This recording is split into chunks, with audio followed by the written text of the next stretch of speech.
والآن يوجد من الأخبار ما يكفي من أن أمريكا قد أسست منذ عدة سنوات ربما 10 سنين ما يسمى بقوات التدخل السريع تحسبا لظهور المهدي عليه السلام وليس لشيء آخر. كما أنها افتعلت، لاحظوا، كما أنها افتعلت حرب الخليج لأجل أن تملأ الخليج بالبوارج الحربية تحسبا لظهور المهدي عليه السلام. كما أنه من الأكيد أن له في البنتاغون ملفا كاملا وضخما عن أخباره التي تستطيع أمريكا جمعها، حتى قالوا أنه يفتقر فقط إلى الصورة الشخصية له، طبعا وهي مفقودة. Of Muhammad, he will be an unparalleled, unequaled leader. He will come out of a crisis of turmoil.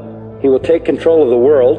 He will establish a new world order. He will destroy all who resist him. He will invade many nations. He will make a 7-year peace treaty with the Jews. He will conquer Israel and massacre the Jews. He will establish Islamic world headquarters at Jerusalem. He will rule for 7 years, establish Islam as the only religion. He will come on a white horse with supernatural power. He will be loved by all people on earth. So Jesus will return. Yes, Muslims believe that Jesus will come again. They believe in the return of Jesus. Not the true Jesus. The Jesus of Islam, not God, didn't die, didn't rise, didn't provide a sacrifice for sin, but he does return. He's a prophet, and he comes back, and he has one purpose when he comes back, and that is to assist and aid the Mahdi. He returns, listen to this, as a radical Muslim. He comes back as a radical Muslim. He will arrive, by the way, at a minaret near Damascus. And he will come back holding the wings of 2 angels who flew him down to meet the gathering army of the Mahdi in the east, the army of the black flags. Jesus, when he comes back, will pray to the Mahdi, who is greater than he. He will acknowledge the Mahdi as his Lord. He will make a pilgrimage to Mecca.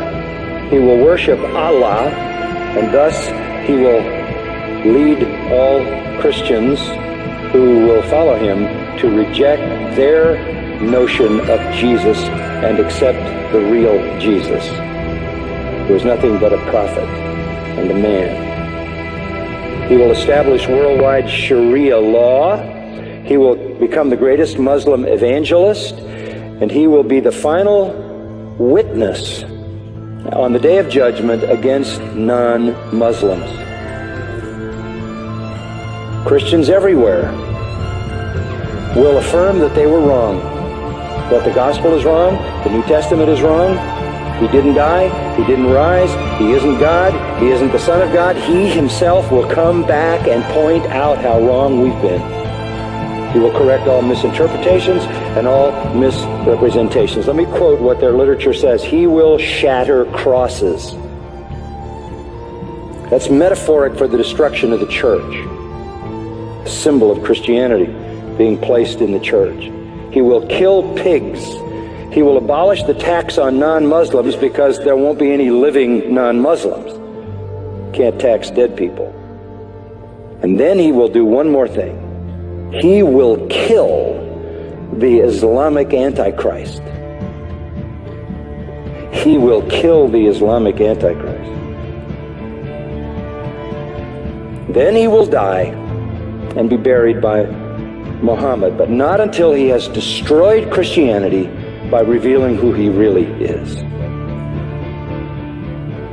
One of their writings says he espouses the cause of the Mahdi. He is the Mahdi's executioner. He is the Mahdi's enforcer. He is the Mahdi's prophet. And it is he who kills the Antichrist. That leads me to the third person. The Antichrist will show up. The Muslims call him Dajjal. He is the great deceiver. He comes to earth on a mule, and he's blind in one eye. He is an infidel. He is a false miracle worker, this Antichrist, this Islamic Antichrist. But you know who he claims to be? He claims to be Jesus, the Son of God. He claims to be deity. He will attempt to stop the Mahdi and the true Jesus, but the true Jesus will slaughter him. This is their view of the true Christ.